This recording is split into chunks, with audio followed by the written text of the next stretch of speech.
Akmalul mu'minina ahsanuhum khuluqan.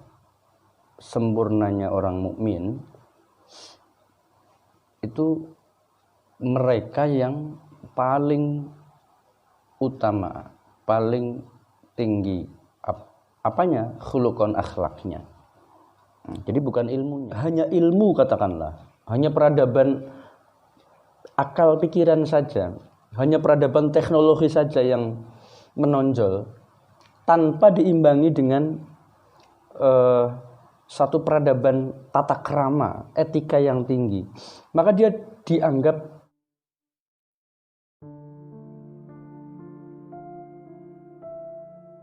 Bismillahirrahmanirrahim. Assalamualaikum warahmatullahi wabarakatuh. Waalaikumsalam warahmatullahi wabarakatuh. Alhamdulillah wassalatu wassalamu ala Rasulillah wa ala alihi wa sahbihi wa mawalah min yaumina hadza ila yaumin nahdha ma ba'du. Saudaraku sekalian, sebangsa setanah air yang kami cintai dan banggakan, alhamdulillah sampai malam hari ini kita masih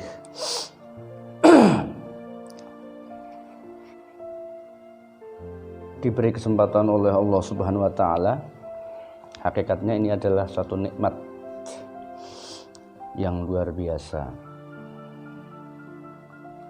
Karena nikmat itu jika kita ingin atau niat menghitung, wa in ta'uddu ni'matallahi la tuhsuha. Jika kita niat ingin menghitung berapa nikmat Allah yang kita rasakan, itu Allah langsung menjawab la tuhsuha, tidak mungkin mampu untuk menghitungnya.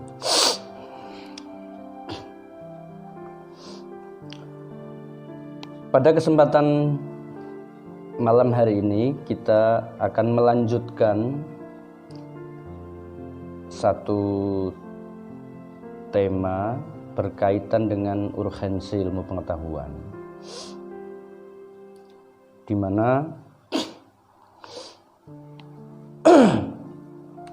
pengetahuan itu tidak berdiri sendiri, tetapi harus berbarengan, harus seiring dengan satu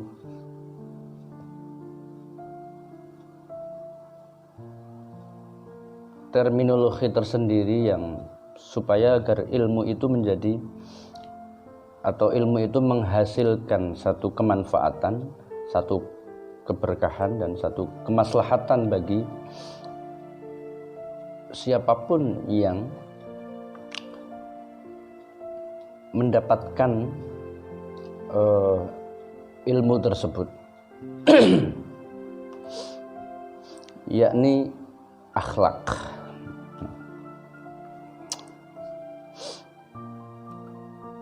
Sehingga kita tahu bahwa akmalul mu'minina ahsanuhum khuluqan. Sempurnanya orang mukmin itu mereka yang paling utama, paling tinggi apanya? Khuluqan, akhlaknya. Jadi bukan ilmunya. Kemarin kita sudah membaca beberapa hadis yang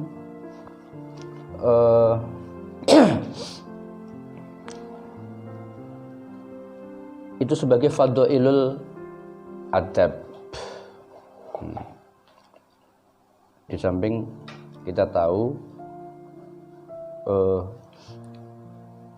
ada fadhailul ilmi gitu ya.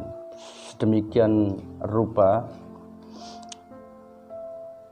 ilmu itu sendiri sudah menjadi satu kemuliaan bagi seseorang. Nah, tetapi akan menjadi sangat sempurna ketika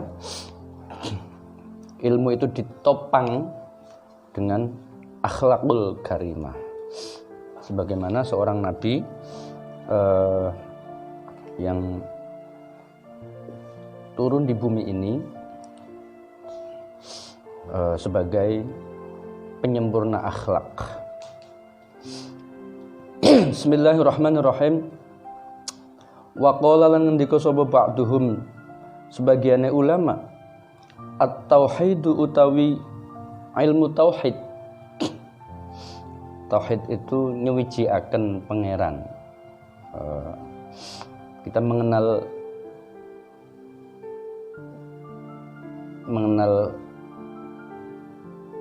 zat dan sifat-sifatnya Allah, mengenali sifat-sifat yang terkait dengan kesempurnaan Tuhan, sehingga kita tahu posisi kita sebagai abid Tuhan Allah sebagai Rabb, atau ilmu teologi, ilmu tauhid. Nah, tauhid itu yujibu netepaken apa tauhid al imana ing iman.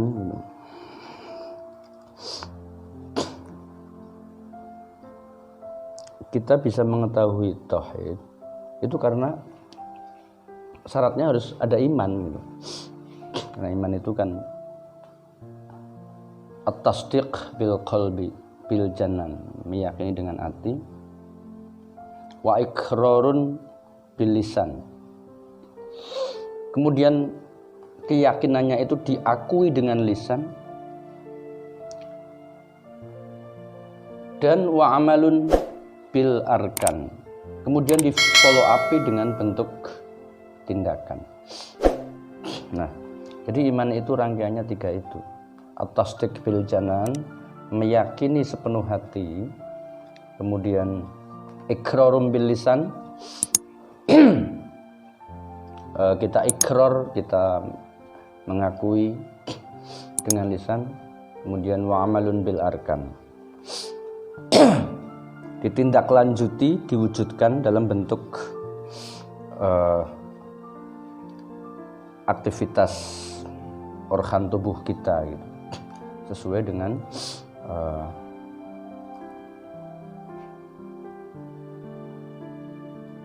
yang kita imani tersebut. Nah, jadi iman itu faktor penting yang dibutuhkan dalam kita memahami tauhid. Nah, faman mongko utahe sapa wong la imana, lamun ora ana iman iku maujud lahu kadue man, iku la tauhida, mongko ora ana tauhid iku maujud lahu kadue man. Jika orang tidak punya iman hatinya, maka mustahil orang itu mengetahui tauhid.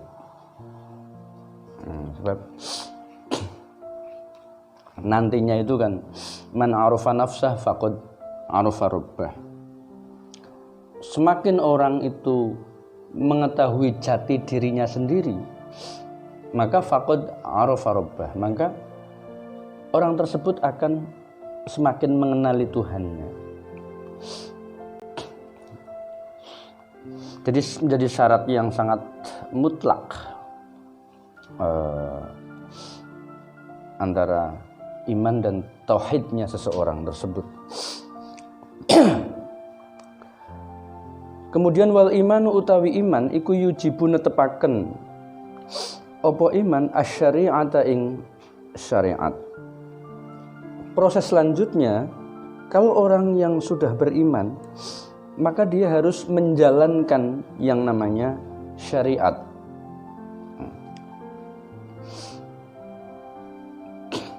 Jadi itu saling berangkai, saling berkaitan. Tauhid butuh iman, iman butuh syariat, kan gitu. Faman mongko utahe sapa wong la syariat kang ora ana syariat iku maujud lahu kadue man, iku la imana mongko ora ana iman iku maujud lahu kadue man. Wala tauhid lan ora ana tauhid iku maujud lahu kadue man. Karena iman itu butuh syariat, seseorang itu harus menjalankan syariat Allah, syariat yang datang dari Rasul gitu kan, maka man la syari'ata lahu la imana lahu. Seseorang yang tidak menjalankan syariat dengan benar, maka dikatakan la imana, orang tersebut sama saja tidak punya iman gitu. Kita bisanya melaksanakan sholat, melaksanakan rukun Islam itu sampai puasa, haji, zakat. Itu karena apa? Karena kita sudah iman gitu. Sehingga dalam situasi apapun kita ikhlas, kita tulus sepenuh hati kita menjalankan ibadah syariat tersebut gitu. Itu karena apa? Karena dilandasi dengan keimanan, bukan karena siapa-siapa, bukan karena ingin dilihat orang lain, bukan karena motivasi tertentu gitu. Ibarat kita makan, minum, membersihkan fisik, itu kan sangat ikhlas, karena kita yakin betul bahwa dengan makan, minum, dengan mandi, dengan sikat gigi, dengan menjaga sanitasi, itu akan menjadikan kita sehat gitu. Nah, demikian juga kita melaksanakan syariatnya Allah Subhanahu wa taala. Sekaligus sunnah-sunnahnya Kanjeng Rasul. Itu semata karena kita memang ruhani kita butuh. Sebagaimana jasad kita butuh akan makan, butuh akan minum, butuh akan kebersihan. Jadi karena manusia ini terjadi dari dua unsur, ada unsur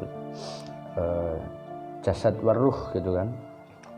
Sehingga ketika kita menjalankan syariat, itu bukan berarti Allah butuh disembah, Allah butuh Allah bisa sempurna kalau manusia itu menjalankan syariatnya secara konsekuen dan secara maksimal. Itu bukan itu, tapi manusianya sendiri yang memang butuh keseimbangan antara kesehatan secara fisik maupun secara psikis gitu kan. Sehingga jika ada orang yang tidak melaksanakan syariat, sama saja ia tidak la imana lahu, ia berarti tidak punya iman. Sekaligus wala tauhidalahu, dia juga tidak punya tauhid. Wasyari'atu utawi syariat iku tujibu netepaken apa syariat al adaba ing adab ing tata krama. Kemudian berlanjut, syariat itu membutuhkan yang namanya adab atau tata krama. Sebab apa faman mongko utahi sapa wong la adaba, sifate man la adaba kang ora ono adab, ora ono tata krama iku maujud lahu kaduwe man, mongko la syariata iku la syariata, mongko ora ono syariat iku maujud lahu kaduwe man.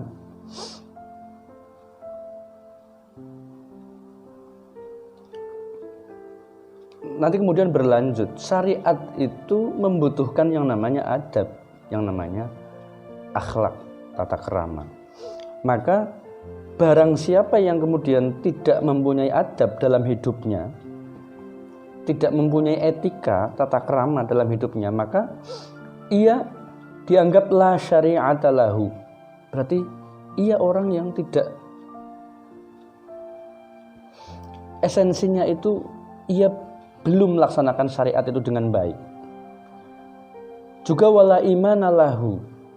Jadi efeknya itu luar biasa ketika orang itu, atau ketika suatu komunitas yang besar, kita sebagai bangsa, sebagai kelompok yang besar, tapi hanya ilmu, katakanlah, hanya peradaban akal pikiran saja, hanya peradaban teknologi saja yang menonjol, tanpa diimbangi dengan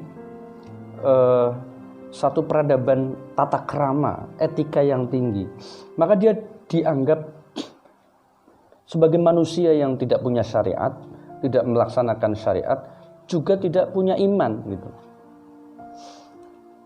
Jadi efeknya itu luar biasa jika orang sampai mengindahkan persoalan adab atau etika tersebut.